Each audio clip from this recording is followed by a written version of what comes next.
Hi, and thank you for joining me. In this episode, we are once again going straight down the rabbit hole as I link up with the Yemeni artist Murad Subay to find out what it's like being a street artist in one of the world's most conflicted regions. My name's Doug.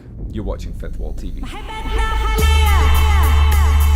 Before I tee up the conversation, I think it's important just to contextualize the situation in Yemen and try and offer a little backstory as to where it stands today. First of all, it goes without saying that I am not an expert in the history of Yemen. I do as much research as I possibly can before I present anything, but with a conflict as multifaceted as this, there's always going to be conflicted ideas and opinions. I am not here to tell you what to think, rather my main aim is just to present a series of ideas from a perspective and open up that dialogue. Today, the Republic of Yemen stands as one of the world's most strained regions. Man-made famine now affects an estimated 17 million people. The last 7 years has seen the utter devastation of infrastructure, cutting off access to vital resources the country needs, and on top of that, a lack of access to safe drinking water has caused the world's worst outbreak of cholera. Until 2011, Yemen was governed by the kleptocratic dictator Ali Abdullah Saleh. Over the years, Saleh had alienated the country's minority Houthi population and had driven living conditions into the ground to the point of revolution. The civil war there erupted in 2015 when the Houthis, a Shiite group who received money and weapons from Iran, took up arms to overthrow Yemen's government, which is Sunni and backed by Saudi Arabia. The Houthis complain that the government discriminated against them for years, mistreating them on a large scale, and that their fight is a fight to be treated fairly. Many in the region, by contrast, see it very differently. They think it's the latest front in a shadow war between Saudi Arabia and Iran for control over the entire region. Today, the Saudi-backed regime regularly bombards Yemen, claiming the lives of thousands of innocent civilians. I'd like to thank Laura Butlin, who got in touch to say it would be pretty cool to see you do a post on Yemeni artist Murad Subay. Murad was actually in Cairo, Egypt, meeting up with his girlfriend and was kind enough to take out some time to sit and have a conversation with me. Murad is the first street artist I've ever heard of from Yemen, so, well, there was one question I had to ask. From what I understand, you don't have any formal training or background in art specifically. It was English, wasn't it, that you studied? So what was it? What was this thing within you that said, I'm going to go out and become a street artist? Well, it's, it happens. Actually, it's not directly to go to the streets to paint murals. It happens in 2001 when I was 8th grade, where I started to paint some of contemporary art or something. And then I had that encouraged from the family, my older brothers and sisters. When they told me that you are an artist and this has affected me, give me a real purpose in life, so I continue. But in the first time to go to or to take an advanced step into the street art, it was in 2012. Actually, it's directly after the military conflict happens in Sana'a, the late of 2011, which is during the revolution. And then I went into the mid of March into the streets to start paintings. Actually, it was after the disappointment of the people after the anti-revolution won, until now. Do you remember your first piece? Yes, it was one of X-rays. It's just hands, black hands on the walls. It's like even what we call it is the ancient graffiti of the wall. I mean, 30,000 years ago, it's just like that. Yeah. And it was in the red line between the two forces we're conflicted in Sana'a. It was in Kentucky Bridge. There was a Kentucky Bridge where I lived. Because the two sides prevented me to do murals in their areas, but there was a red line which is forbidden for them to cross it. They are military, but it's for me it's a law. Yeah. Okay, I see. Yeah. So you took advantage of that. I used that advantage for me because they are not allowed to them to cross it. And yeah, it started there. And what was the initial reaction like then from people? Just seeing that, because as far as I'm aware, and I'm going to claim ignorance on this, I don't know a huge amount about Yemen's art scene, especially sort of pre-revolution.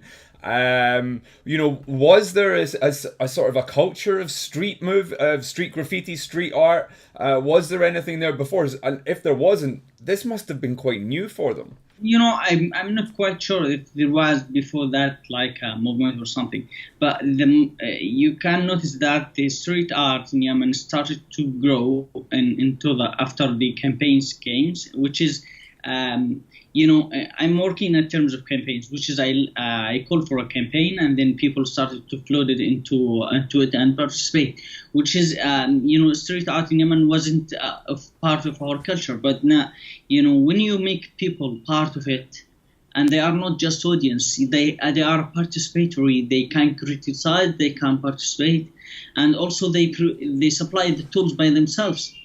Okay, mm-hmm. Because I steal away from funding or from any area who support it, because we are skeptical people in Yemen. A proxy war happens in Yemen, and the money from outside still playing with the country and make it in a turmoil or something like that. So it's like a simple policy that I stay away from any support. So the people, I call them, who can supply, by the tools, they should be out of any parties or out of politics or something. And then the people started to engage in that. And believe me, when you believe by people and you give them the agency, it's like also they try to regain the agency on the walls and the public spaces.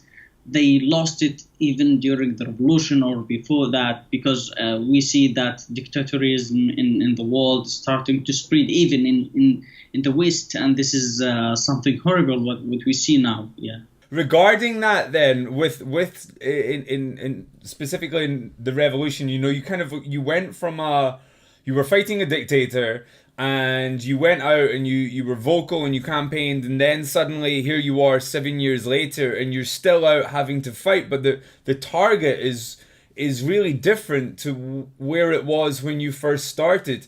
Has this changed your overall message, and do you feel kind of closer in any way to achieving what it was that you set out to fight for? We are away a little bit. It's 7 years ago, we were close so much. You can't imagine how much.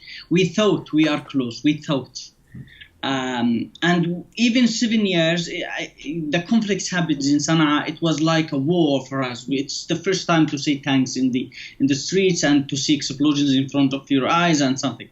But now, for 4 years, we know the real war. What is it? Okay. Now you can't even walk like 500 meters in the capital even. However, it's still the safest place in the country. You see every 500 meters there is a damaged places and destroyed houses or areas or something like that. It is hard to think that we are close. However, I am still an artist. However, and this is hard to give the art the responsibility or to achieve what the politics or the politicians fails. They are the idiots. It's not the common people who engaged us in this. This stupid war. I mean, it's okay. You can swear. I mean, the gravity of this situation. I think this is exactly why they invented language like that. This is why they invented the word "fuck." To express the weight of this situation. It must be an active choice for you to stay in Yemen. And is that a hard thing for you to? I mean, it must be a hard thing, a hard experience for you to live. And what is it that is stopping you from packing up and leaving? Well, it's not easy to, leaving. It's the word itself. It's not easy. If in this time, I believe all the time that the existence of art in times of war is more important than its existence at any other time. I mean, it's not important how you feel when you stay in your corner, whether it's positive or negative. You should it should accompany these feelings a work. In this time, as an artist, even my tools are humble or something like that. I should give something. I should try. Even if I try, and then if I couldn't continue, I can go on with my life. But to go from Yemen, it's not easy because you are a citizen in Yemen. You are not a foreigner. You have a passport of Yemen. You are not accepted at any other parts of the world. Now all the worlds are requiring a visa from Yemenis, then they are not accepting them. I've been away with my wife for 2 years because of the visa ban in America. Now it was like a risk she left the United States for our meeting in Egypt, and I believe that as Yemenis we have to do more but for me, if I can't go out from Yemen without plans.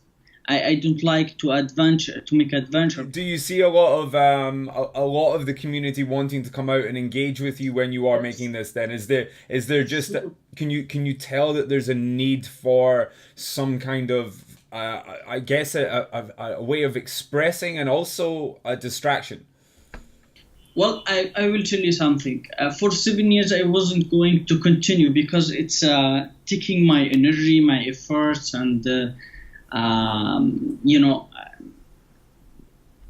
taking from everything, even from your spirit, when you work even in time of war. I mean, imagine you are working in a site where it was chilling, or when you even captured chilling, and there was like F-16 was be above your head directly in one of the villages where and a school was destroyed, and you feel your heart is beating so much. And also in the same area or in the other area in the north of Sana'a, you were captured and put in a co-store. It was made like to be a new prison, and for investigation. And this is hard for an artist to be about. You started to accustom to be this situation.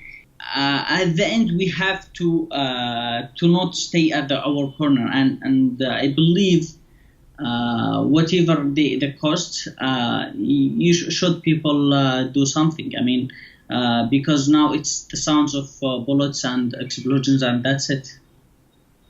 Wow, that's it's such a lot to take in. I mean, just the different experience of what just a daily routine is. And for us here, we see people going out and painting, and I just find it so impressive that there's such a huge difference between going out and just painting because you think art is pretty in the street, and actually going out and really trying to grab people in the heart of a conflict, and make them experience something different to what you've just described. One thing I find particularly interesting is the fact that most artists, when they go out and do something illegally on the street, they pick a name, they hide, they are completely hidden, and they have an alias. And with you've very much gone under from the start your birth name, and you're obviously very okay with being here doing this with me. You must have been in. This is a conscious decision, and you must have been into some kind of trouble with this. How does this play with regards to your identity and your well-being, your safety? Well, I will tell you something. Sometimes the safety is in your appearance also. It's not only in hidden. you have to face sometimes. But I will tell you something. This is what the revolution taught us. It's not to stay in the shadow. We have to get into the first row. To the front. And I think because the revolution a little bit, it was only 2 years, which is the great taste of freedom we tested. It's from 2012 until before the invasion of the capital in 2014. You should know that it was the golden time for the youth, for the people of Yemen. They were like feeling, a little bit like they didn't know what's the freedom really. It's the taste. This is what led me until now. It's even the words of the people when you stay painting the streets, and also about the hiding my name or something like that. It's Yemeni people, the different of art, street art in Yemen is different from other world, because the artist, not only the artist, he called the people, children, young, old, who are artists or not, they participate equals. They are all the artists. And also, it is hard to call people to participate with you, and you are hiding your name. It is hard in Yemen because people need someone to see, need someone to trust. They should go with, and they go. And it's about trust, I think, because I'm working in terms of campaigns, and people should know who am I, because and then they will go on. That's it. They will trust you. I hope they trust me. I hope not to portray this confidence. But until now, for 7 years, I believe. I hope. I don't know. As someone who can complain himself or say I'm good. Have you had any pressure from any of the political sides pulling at you? Sure. This is part of the job. I mean, imagine when you have a little bit. It's not direct messages. It's like an advices, or you'll be sure you have to avoid this or something. This is like a huge pressure, even in time of war. I mean, why time of war? Because all the people are busy with fights, with war, with explosions. You are at that time, you are an artist or not, you became a number only. Mm-hmm. A number of being like a casualty, or being like a prisoner or a detainee, or that you will be tortured for sure if you get into that prisons or on any other. Because now a country in Yemen now it's being like controlled by militia. There is no any strong army anymore who can control on all areas, and this is the what we call it the expenses of war. I mean, yeah. Do you ever feel pressured then of taking up that role as an artist? And because it can be seen, it can be seen in terms of war as something passive, and as expressive as and important as it is. Do you ever feel that kind of like, shouldn't I be on the front line somewhere? Is this something that gets put into you? The artist, it's not only just to stay in a safer places. One of the areas, it was in Taz, which is Sala. It was a grid line between two groups where fight. I made a mortar flower. That area was shelling by mortar and Katyusha bombs or missiles or something. I started to paint the murals there, and then it was, of course, as I told you, an empty area. But there was like a militia, tricks. I don't know. They are on their cars and something. Yeah. And then discover us because I was painting in a big tank. It's like I don't know. It's a water tank. A water tank. Okay. Yeah. Water tank. Yeah. And then they caught me with my friends. This is it happens that they started to investigate with me for 1 hour and a half. I started to respond for every question they ask me, because I have friends. It was the first time to know that I have not to take any other friends with me in other dangerous areas.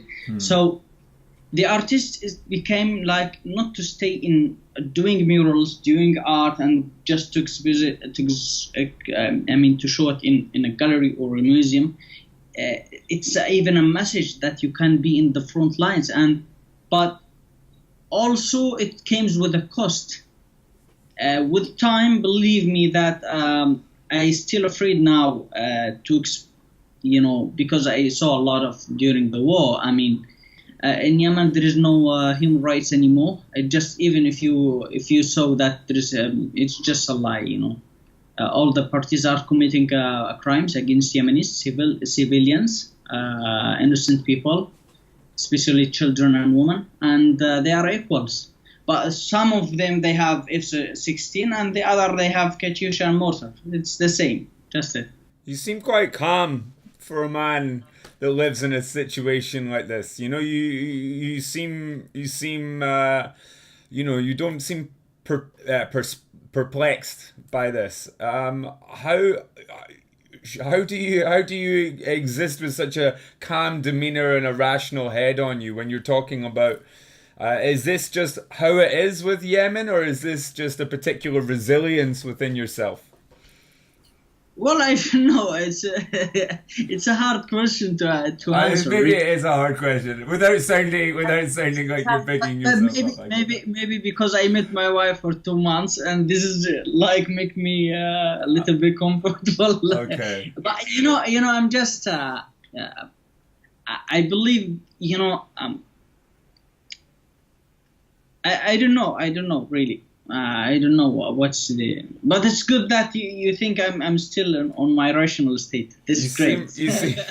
You seem incredibly rational. There's a contrast between the words you're saying and the demeanor in which you carry yourself. There's definitely a contrast. Acknowledges that Yemen is the largest humanitarian crisis in the world. So why is the UK government, via its arms sales, choosing to make that awful situation even worse? How do we have any moral standing on the world stage at the same time as we continue to sell arms to the head-chopping, warmongering Saudi government? Yes, of course we need to have diplomatic relationships, even with countries we don't agree with. But surely to continue selling arms to essentially a government that is committing war crimes is beyond the pale, even for our own government. Yeah. Do you see more expression? Do you see more expression coming out from the younger generation, living in this condition? Sure. We should know that the war, a little bit take off a lot of resources for youth, and have been silenced now. You can speak about movements and growing up of the other media of expression and something like that, and there is still war, and there is still who imprison people for their voices, or even now, for example, in Yemen, in the capital Sana'a, or in the other areas under of Sharia or something, under Houthis or under Sharia or under the coalition. People sometimes, when they meet in a cafes or something, they've been arrested. And you cannot, they've been arrested because they are, like we call it, they call it, it's because a mixed meetings between girls and boys. Yeah. And this is forbidden. It's like they start to create a new regime or something. It's a new way of thinking with the people. However, this before, during the revolution and before like 2 years or 3 years from now, it wasn't existed. People were participating, doing their life. Do you see anything positive coming in the near future with regards to the situation? No, in Yemen, it's not existed anymore. Until now, there is no in the beginning of the war, it's like the first months, it was like, oh, it's just a couple of weeks and then the war will end. We thought that. But believe me now, it's 4 years. Maybe we will need another 4 years, maybe. You must be frustrated with the often silence from the international community. It's. I always say that your your weight, it's part of your country's weight in the world. If you are from from Yemen, you became a low number. If you are from first world countries, you will become a huge number. So Yemenis at the moment, they are in the lowest. Hundreds, sometimes even tens of people every day they die, and none move or take an action. But I believe, like you or others, even the smallest voices who are calling for peace or trying to find, they are maybe save lives, and this is a great thing. I thank you for. And yes, I'm disappointed for sure. You can't. You are not Superman or something. Even Superman, if he lived in that country, he will suffer from a little bit, at least, yeah. And yes, I believe. But I still, as I told you, I would like to believe there is still a breath in the. Then there is still a hope. While there is a breath in my chest, and will be also hope. So hope is exists, and we should connect it to it. I like that, man. I like that. So there's one last thing I just wanted to briefly touch on, because you mentioned it earlier, and I was curious as to into what respect this might have changed things for you. You talked about Donald Trump's travel ban, and to what extent has Donald Trump's presidency changed the situation for people from Yemen? Donald Trump is not America, I believe. I hope that America is bigger than even its president. I like to think you're right there. Yeah. I believe that with you. I believe that with you. Yeah. And that's it. It's a matter of time, I believe. I hope so. However, it's a waiting list in the bases for Yemenis in abroad. Yemenis, they wait for long. Before that, they wait for years maybe before getting a visa to United States. It happens that Donald Trump was a real more honest that I told him, you are banned to get into the United States. So it's not it's but I hope things will change. Yeah, so do I. Thank you, honestly, genuinely, thank you so much for taking some time to talk with me, Murad. I really do wish you all the best, and I will hopefully get a chance to catch up with you again another time and have a conversation about your next campaign. Thank you very much, and great to talk to you, really. Okay. Thank you. Once again, I'd like to thank Murad for taking the time out to sit and talk with me. I really do look forward to our next conversation, and I hope your country can find the peace it deserves. Till next time, my name's Doug. This was FWTV.